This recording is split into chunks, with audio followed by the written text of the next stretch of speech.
Synchronized traffic system. Alalahanin nyo ho na yung traffic management dito, kaya sinabi ko kanina, ay tangan po ng MMDA yung mga circumferential at radial road. Ay tangan po ng local government.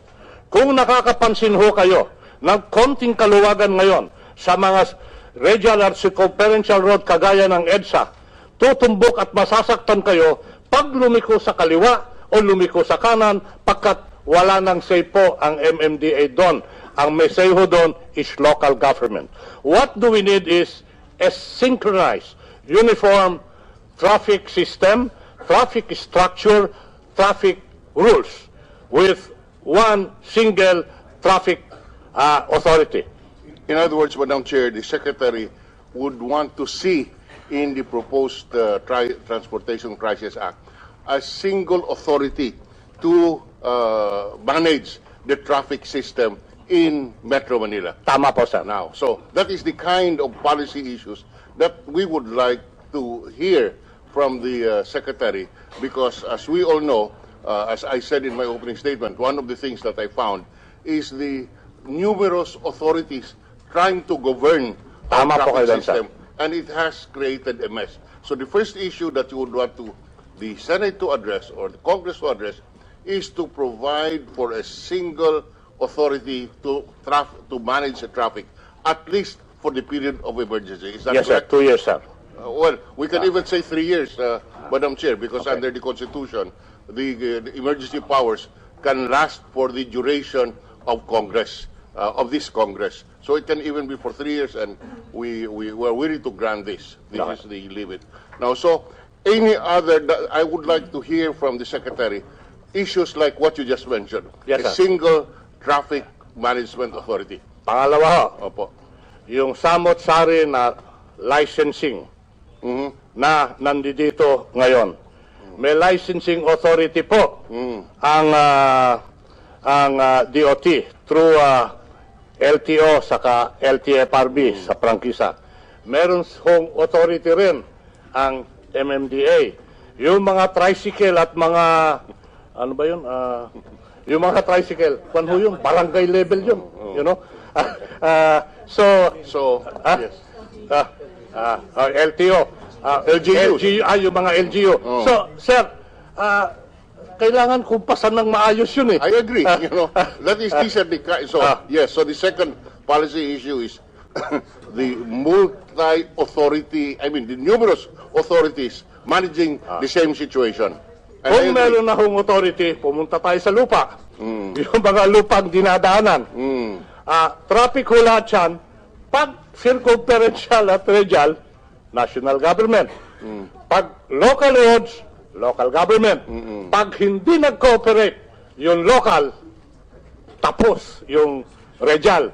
Pag nasolve mo yung radial at may basketball tournament ka sa isang barangay road, tapos ang ngalangala. So, kailangan ho, yung usage ng road, ng passage, kailangan din iisa ang kumukumpas. So are you saying, Mr. Secretary, that at least for the period of emergency, we should suspend the powers of the local government units insofar as management of the traffic is concerned, at least in Metro Manila and in urban areas where there is a crisis, so that there is only one single authority? Is that what you're saying? Parang ganun na ho, sir. Yeah.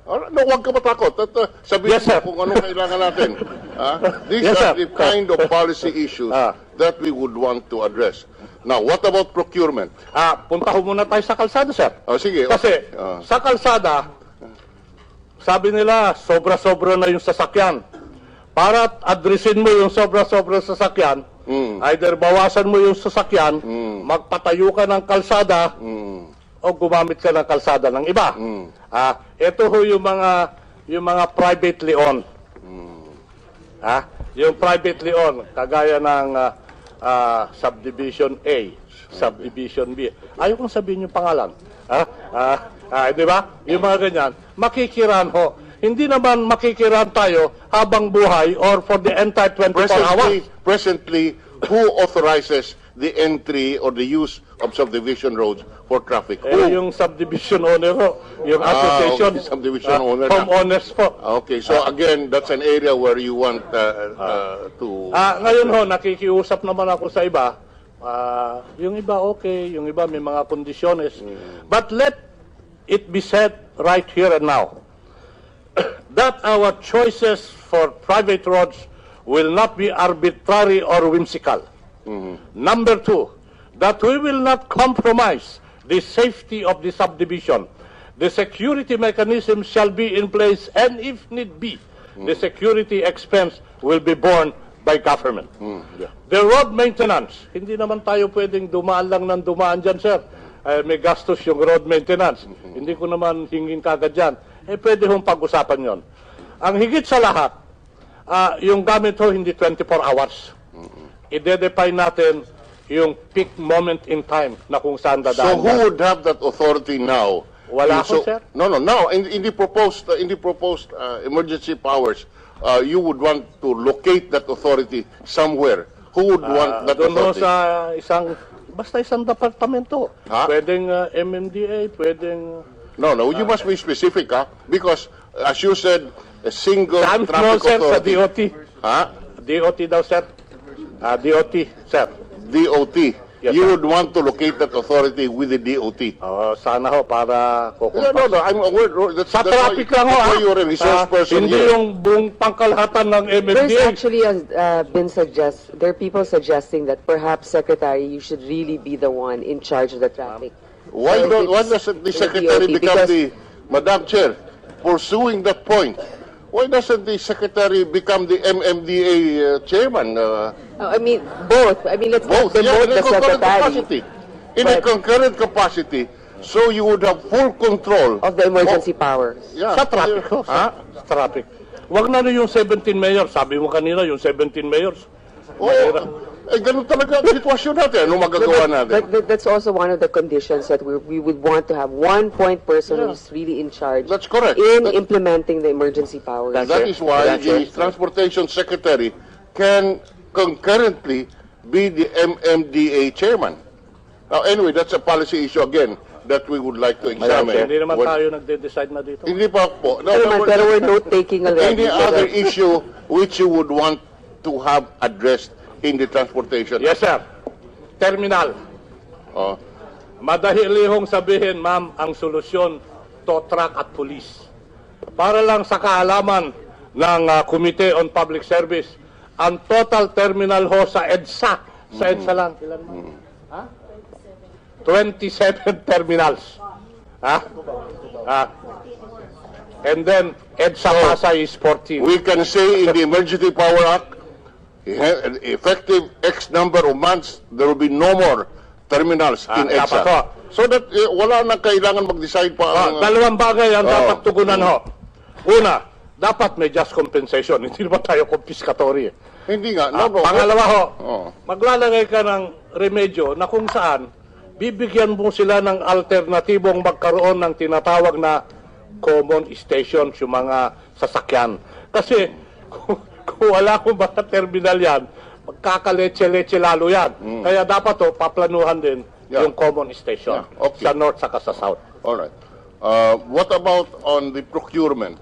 On the procurement, alam ho natin yan at naratnang ko yan na kung saan magkakaroon ka ng bibili ng mga bagay-bagay, tinatawag ho ma'am, bidding.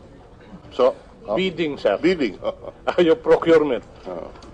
Yung procurement, limited ka sa 500,000 yung bidding sa mataas na amount. Pumunta ho tayo sa mataas na amount. Doon sa mataas na amount, dito ho, pag bidding, pag may nanalo, may natalo. Yung nanalo, magpapalakpak yun. Sandali lang yun. Kakasuhan nung natalo yun. O kaya nga, dapat walang TRO. Dapat ho, walang TRO, Oh, yan, TRO yan. dyan. Ganon din ho yung procurement, yung bidding. Yung issue ng right of way, you know, naku, sasabihin ho natin, luwagan ang riles. 3,000 lang nandiyan na right of way. Paano ho natin maiibsan at paano ho natin masusolusyonan yon? kailangan natin tulong-tulong. So there will have to be issues, sir, on injunction, on procurement, on bidding, on right of way. And resettlement, Madam And Chairman. resettlement.